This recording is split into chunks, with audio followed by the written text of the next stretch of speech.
What is up, guys? Welcome back to the channel. Thanks so much for clicking on the video. If this is your first time here, normally we talk CrossFit things and fitness things and a lot of home gym stuff. So if any of those things sound interesting, go ahead and click that little subscribe button so you don't forget about doing it later. Today's video is gonna be all about the CrossFit Games.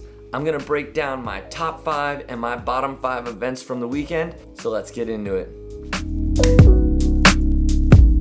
All right, so first and foremost, let me just say that I thought the programming this weekend was awesome, right? For having 5 athletes at a time, I thought they did a lot of really cool things.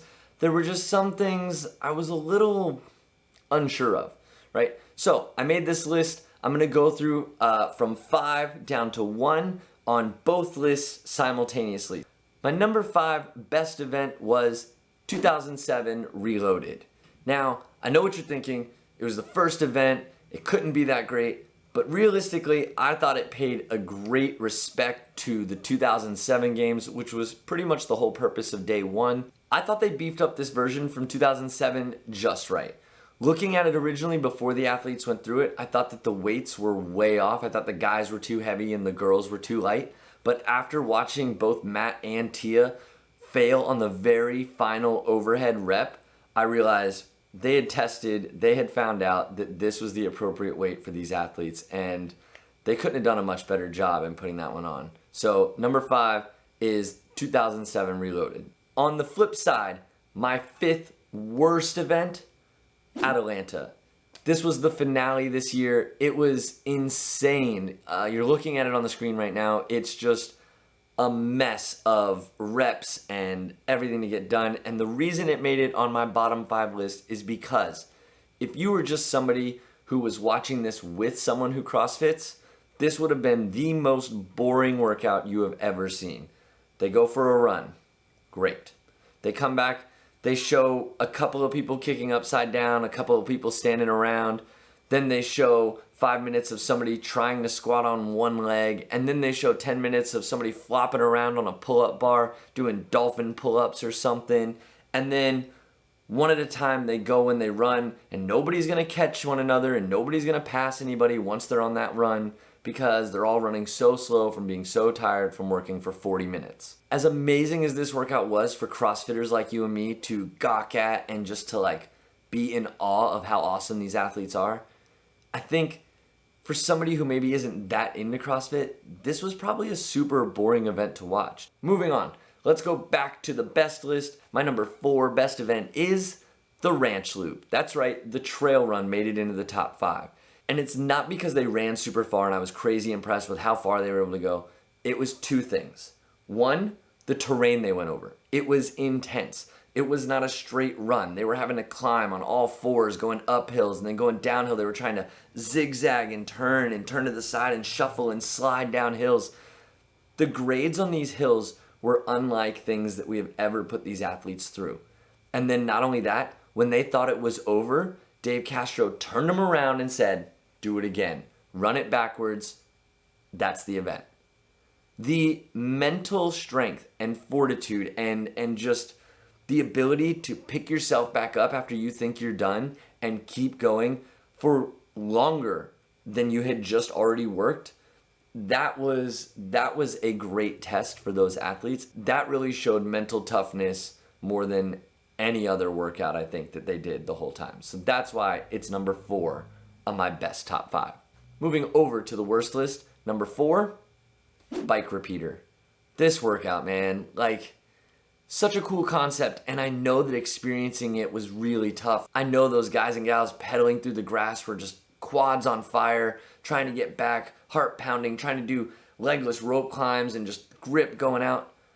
But I think that one thing would have made this so much better. As cool as it was to watch Matt Frazier skid out his back tire and turn around that pylon, imagine if they had put this on a loop course, imagine a NASCAR race for bikes.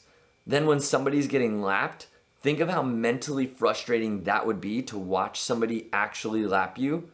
And 2, think about people passing other people. There's no designated lanes, there's no safety measures, there's none of that. one athlete trying to pass the other, getting cut off, frustrating, trying to swing around a turn or something and time it right. Whatever it is, that would have been way more interesting than ride this bike down over there, come back, climb a rope, do it again. All you got to do is stay in your lane.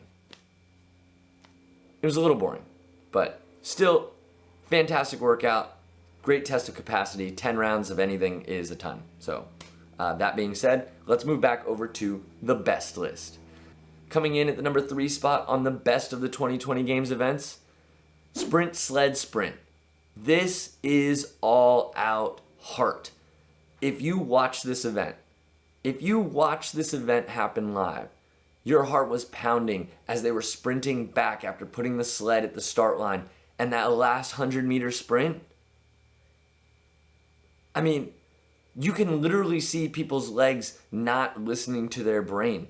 These people are just gutting it out for that last 100 meters. And to watch Sam Quant and Matt Frazier try to tow each other over the line, I know I put 2 running events in here, but let's be fair, they ran 5 out of the 12 events. So, I mean, some of them were bound to make it into this list. Sprint Sled Sprint, number 3. Heading over to the worst list. These ones are getting worse and worse as we go. Number 3 on my worst list, Happy Star. This workout it seemed like an afterthought. Run to that pylon, come back, do some burpees, do some thrusters. Run to that pylon, come back, do some burpees, do some thrusters. To me, it was lacking the usual imagination that comes with these events. And I couldn't help but find myself wanting to pick up my phone during this event. Even as Brooke Wells was struggling to put that weight overhead and people were passing her, that was about the only point I got excited about that event. I'm watching the girls just kind of go through the motions. Yeah, it was cool. They were doing burpees over a rail. Maybe if they couldn't have used their hands and they had to jump a little higher, maybe that would have been cool.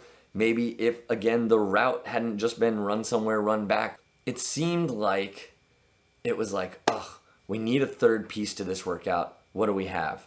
We have hills again. And I know it sounds like I'm being harsh, but I'm ranking these out of the 12 that were done as a complete test of fitness for these athletes. So of the 12 that were given, some of them just aren't as good as others, right? Back over to the best list. Number 2 on my best list, swimming stuff. Swimming stuff was so good. This was interval training. It had a bunch of wrinkles in it. You did it one way, and then you did it backwards the second round, and then forward again, and then backwards the last round. And at no point did you know what your total cumulative time was. Like, what do? You don't know what your time is. You don't know how fast anybody else is going. So the only choice that you have is to give it all you've got every single time the gun goes off. Yes. I'll watch that all the time. That was amazing. Another thing I really liked about this workout, they had slam balls. Slam balls have been in gyms across the nation for years, right? They've never once used them at the games in this way. Then making them wet, do the GHD, still wet, trying to get that slam ball up overhead. They're dropping it, they're bobbling it. I don't know. I loved it. Number 2 on the list, fantastic. Couldn't take my eyes off the screen. Swimming stuff. Moving over to number 2 on the worst list, toes to bar lunge. I have in my notes here for this one, boring, boring, boring, boring, boring. The whole thing, from the release of it to Adrian Bosman saying it wasn't going to be unbroken, as literally Saxon Panchik does it unbroken in the video where he's talking about them not doing it unbroken. The name literally just says the 2 movements. Something about it was lacking. Yeah, the lunge races at the end were pretty exciting. To start off day 2 that way, I guess it was good. I don't know. It seemed kind of like that's just the only place it would fit. But yeah, it was okay. Going over to number 1 on the best list. The best workout I thought of the whole thing as a spectator was Atalanta. I know. It was already on the worst list for being overprogrammed and being dangerous for regular athletes, but let's just remember, this isn't for regular athletes. These people are freaking superheroes. They're superhuman. They're unreal. And the fact that they had the capacity to do this workout at the end of 11 other excruciatingly tough events. I don't know what else to say. I was impressed through the whole thing. Special shout out to Haley Adams, who ripped what looked like both of her hands pretty good and still completed the workout in not last. Like, you ask anybody in your gym if they ripped both their hands and still had 150 pull-ups to go, if they would stop, 99.99% of the people would say, absolutely, I would stop. There's no point in going on. My hands are done. It just deserves to be recognized. The capacity of these athletes just deserves to be recognized. And I don't think that this workout should ever be done by anybody other than those 10 athletes that were there. But as a fellow CrossFitter, that was impressive. CrossFit to me has always been about tapping the fullest potential of each and every human being, helping them live a happier, healthier life. And these people are just the epitome of tapping human potential. They're not necessarily going to be living the healthiest life when they're done being professional athletes, but it definitely hits one of those 2 points square in the head. And then finally, the worst of the worst, in my opinion, of the games as a spectator, the CrossFit total. The CrossFit total, like, just why, right? Like, I get it. Castro explained that day one was supposed to mimic the 2007 games brought into 2020, and they did that by doing 2007 Reloaded, which was a beefed up version of that workout. So why not do a CrossFit Total 2020 or something and pick 3 different lifts? Heck, even .com, like a week before the games, released a new CrossFit Total that was your 1 rep max clean, your 1 rep max bench press, and your 1 rep max overhead squat. That would have been awesome. But I'm not Dave Castro. I don't program the games. This is just an opinion of one guy on the internet, and I don't want you to take it too seriously. But if you liked these rankings, go ahead and let me know your thoughts below. Cool? All right, I'll see you in the next video. Thanks so much for sticking around this long. Later.